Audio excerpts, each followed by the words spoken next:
આકાશવાણી ભુજ સ્થાનિક સમાચાર આરતી ભટ્ટ વાંચે છે। નમસ્કાર। આગામી લોકસભા ચૂંટણી 2024 અંતર્ગત ચૂંટણી પંચના દિશા નિર્દેશ મુજબ વહીવટી તંત્ર દ્વારા જિલ્લામાં આજે વયોવૃદ્ધ અને શારીરિક દિવ્યાંગ નાગરિકો માટે મતદાન પ્રક્રિયા શરૂ કરવામાં આવી છે। મતદાન પ્રક્રિયા અન્વયે રાપર અને ભચાઉ વિધાનસભા મતદાર મંડળમાં આવતા વરિષ્ઠ નાગરિકો અને 40%થી વધુ વિકલાંગતા ધરાવતા મતદારો માટે તેમના ઘરે ઘરે જઈ મતદાન પ્રક્રિયા શરૂ કરાઈ છે।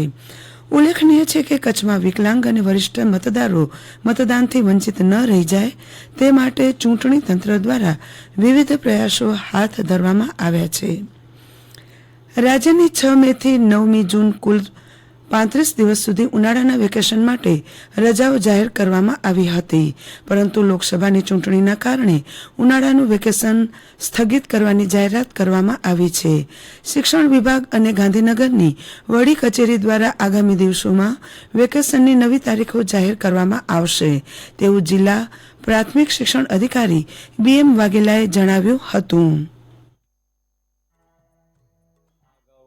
સમગ્ર રાજ્યમાં જે પ્રકારે શિક્ષણ વિભાગ અને વડી કચેરી દ્વારા જાહેરાત થયેલી હતી એ પ્રમાણે તારીખ 6 મેથી આગામી ઉનાળુ વેકેશનની જાહેરાત થયેલી, પરંતુ જે રીતે હાલ આપણે બધા જાણીએ છીએ એ પ્રમાણે લોકસભા ચૂંટણીનું આયોજન થયેલું છે એને ધ્યાને રાખી અને વેકેશન જાહેરાત કરતો એ પરિપત્ર ત્યારે રદ થયેલો છે અને એ જ રીતે આગામી દિવસોમાં જે રીતે મતદાનની જે તારીખ છે અને મતદાન થઈ ગયા પછીની જે તે કર્મચારીની અધિકારીશ્રીની જે જવાબદારી છે એની સમીક્ષા કર્યા પછી શિક્ષણ વિભાગ અને વડી કચેરી ગાંધીનગર ખાતેથી હવે વેકેશનની નવી તારીખ જાહેર થશે।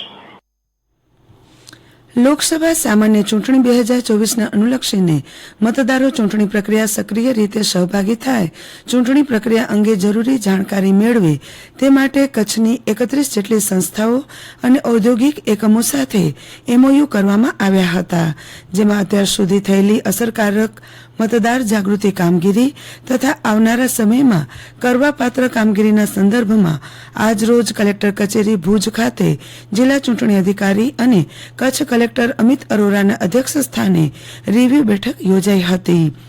જિલ્લા ચૂંટણી અધિકારી અને કચ્છ કલેક્ટર અમિત અરોરાએ જિલ્લામાં આવેલા અગત્યના ઔદ્યોગિક એકમોની સાથે સંકળાયેલા કામદારો અને શ્રમિકો મતદાનના દિવસે તેમને મળવાપાત્ર પેઇડ રજાનો ઉપયોગ કરીને મતદાન કરવા અચૂક મતદાન મથક પહોંચે તે અંગે જાગૃતિ સાથે જરૂરી તમામ વ્યવસ્થા ઊભી કરવા ખાસ સૂચન કર્યું હતું। શ્રમિક વર્ગને મતદાન કરવા માટે પ્રોત્સાહન મળે તે માટે એકમોને ખાસ અવસર ડિસ્કાઉન્ટ પ્લાન ઘડવા, ઇન્સેન્ટિવ કે અન્ય ખાસ પ્રોત્સાહક યોજના બનાવવા જણાવાયું હતું। ખાસ કરીને લેબર કોલોનીમાં મતદાન જાગૃતિની પ્રવૃત્તિ કરવા કલેક્ટરે ખાસ સૂચના આપી હતી। બેઠકમાં નાયબ જિલ્લા ચૂંટણી અધિકારીએ 28 એપ્રિલે પોતાના બૂથને ઓળખો કાર્યક્રમમાં તમામને સહભાગી થવા અપીલ કરી હતી। જિલ્લામાં અખાત્રીજના દિવસે મોટા પ્રમાણમાં લગ્નનું આયોજન થતું હોય છે તથા સમૂહ લગ્ન પણ યોજાતા હોય છે, ત્યારે કચ્છમાં કોઈ પણ સ્થળે બાળ લગ્ન ન થાય તે માટે તંત્ર તૈયાર છે। બાળ લગ્ન પ્રતિબંધક અધિનિયમ 2006 મુજબ 21 વર્ષથી નીચેનો યુવક અને 18 વર્ષથી નીચેની યુવતીના લગ્ન કરાવવા કે આવા લગ્ન કરવામાં મદદગારી કરવી એ ફોજદારી ગુનો બને છે। જો કોઈ બાળ લગ્ન થતા હોય તો તેની જાણ નજીકના પોલીસ સ્ટેશને અથવા તો બાળ લગ્ન પ્રતિબંધક અધિકારી ભુજ કચ્છ જિલ્લા બાળ સુરક્ષા અધિકારી બહુમાળી ભવન ભુજને જાણ કરવા અનુરોધ કરાયો હતો।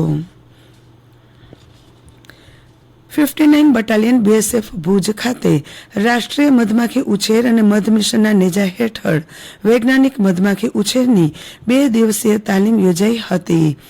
મધમાખી ઉછેરના વ્યાપક જ્ઞાન સાથે અન્ય કર્મચારીઓને નિષ્ણાતો પાસેથી તાલીમ પ્રાપ્ત થઈ હતી। આ સાથે સમાચાર પૂરા થયા। નમસ્કાર।